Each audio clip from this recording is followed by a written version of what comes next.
नमस्कार दोस्तों, investing India के बहुत ही फ्रेश एपिसोड में आपका स्वागत है। तो चलिए शुरू करते हैं। यहाँ पर दोस्तों सबसे पहली अपडेट निकल कर आ रही है बेंगलुरु कर्नाटका से, जहाँ पर बेंगलुरु इंडस्ट्री कन्फेडरेशन ने सेंट्रल गवर्नमेंट को सुजेस्ट किया है कि वो मंगलुरु हाईवे के बीच जो शिराड़ी घाट रोड टनल प्रोजेक्ट को कंस्ट्रक्ट करने वाली है, उसी के साथ साथ एक रेलवे टनल को भी कंस्ट्रक्ट करने के लिए उसकी फिजिबिलिटी स्टडी को भी देखें। बेसिकली बेंगलुरु से मंगलुरु तक का रोड काफ़ी ज़्यादा खराब है, जिस कारण बेंगलुरु के एक्सपोर्टर्स को अपने प्रोडक्ट एक्सपोर्ट करने के लिए चेन्नई पोर्ट का सहारा लेना पड़ता है। तो ऐसे में बेंगलुरु के बिजनेसमैन गवर्नमेंट से बहुत लंबे समय से इस शिराड़ी घाट रोड टनल प्रोजेक्ट की डिमांड कर रहे थे, जिसको अब सेंट्रल गवर्नमेंट के द्वारा अप्रूव भी कर दिया गया था। तो ऐसे में अब उन्होंने गवर्नमेंट से मंगलुरु से बेंगलुरु तक एक रेलवे लाइन को कंस्ट्रक्ट करने के लिए डिमांड भी की है, क्योंकि उनका कहना है कि बाय ट्रेन इस 350 किलोमीटर के डिस्टेंस को ट्रैवल करने में उनको 14 से 15 घंटे तक का समय लग जाता है, और इस रेलवे टनल के बन जाने के बाद ये डिस्टेंस अप्रोक्सीमेटली 4 से 5 घंटे तक कम हो सकता है। तो दोस्तों देखते हैं कि सेंट्रल गवर्नमेंट इस सुजेशन पर क्या प्रतिक्रिया देती है। यहाँ पर दोस्तों अगली अपडेट निकल कर आ रही है दिल्ली मुंबई एक्सप्रेसवे को लेकर, जहाँ पर union minister for road and transport Nitin Gadkari ji ने ये पूरी तरह से क्लियर कर दिया है कि दिल्ली मुंबई एक्सप्रेसवे को अब मुंबई के JNPT पोर्ट से भी कनेक्ट किया जाएगा। बेसिकली दोस्तों आपने देखा होगा कि किसी इमेज में दिल्ली मुंबई एक्सप्रेसवे को 1320 किलोमीटर का बताया हुआ है, और किसी इमेज में इस एक्सप्रेसवे को 1250 किलोमीटर का बताया हुआ है। जिस इमेज में इस एक्सप्रेसवे की टोटल लेंथ 1320 किलोमीटर दिखाई गई है, उसमें मुंबई के पालघर से JNPT तक बनने वाले इस रोड को भी कनेक्ट किया गया है, जिस कारण इसकी इतनी कन्फ्यूजन सी फैली हुई है। लेकिन अब नितिन गडकरी जी ने कंफर्म कर दिया है कि दिल्ली मुंबई एक्सप्रेसवे को मुंबई के JNPT पोर्ट से भी जोड़ा जाएगा।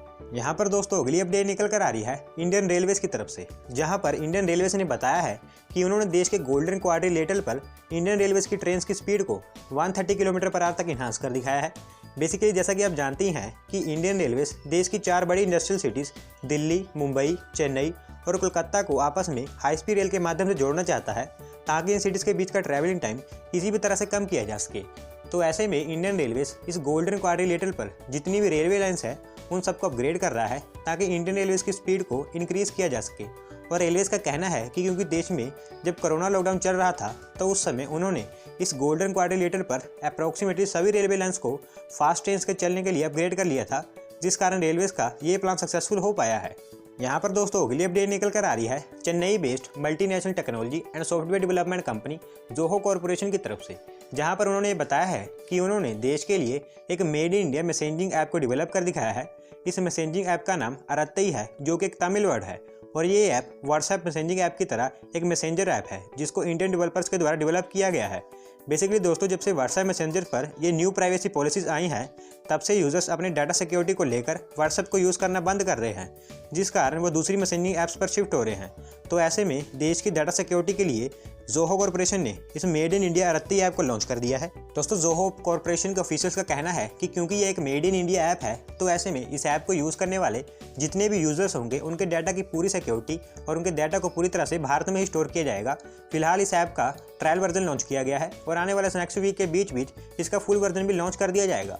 यहाँ पर दोस्तों अगली अपडेट निकल कर आ रही है इंडियन आर्मी की तरफ से, जहाँ पर इंडियन आर्मी को defence research and development organisation यानी कि DRDO की तरफ से जल्द ही कई न्यू गैजेट सौंपे जाने वाले हैं। दोस्तों जैसा कि आप जानते ही हैं कि गलवान वैली में चाइना के साथ बॉर्डर डिस्प्यूट होने के कारण इंडियन गवर्नमेंट ने ईस्टर्न लद्दाख में आर्मी की डिप्लॉयमेंट को काफ़ी ज़्यादा इंक्रीज़ कर दिया है।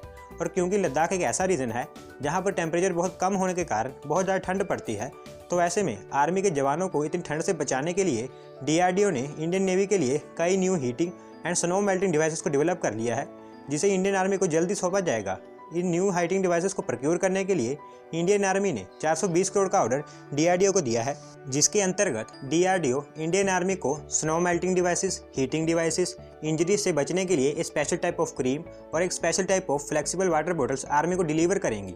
यहाँ पर दोस्तों अगली अपडेट निकल कर आ रही है सेंट्रल गवर्नमेंट की तरफ से, जहाँ पर सेंट्रल गवर्नमेंट ने जापान गवर्नमेंट के साथ साइन किए गए एक मेमोरेंडम ऑफ कोऑपरेशन को अप्रूवल दे दी है। इस मेमोरेंडम ऑफ कोऑपरेशन के अंतर्गत इंडियन गवर्नमेंट जापान गवर्नमेंट को स्किल्ड इंडियन वर्कफोर्स सप्लाई करने वाली है।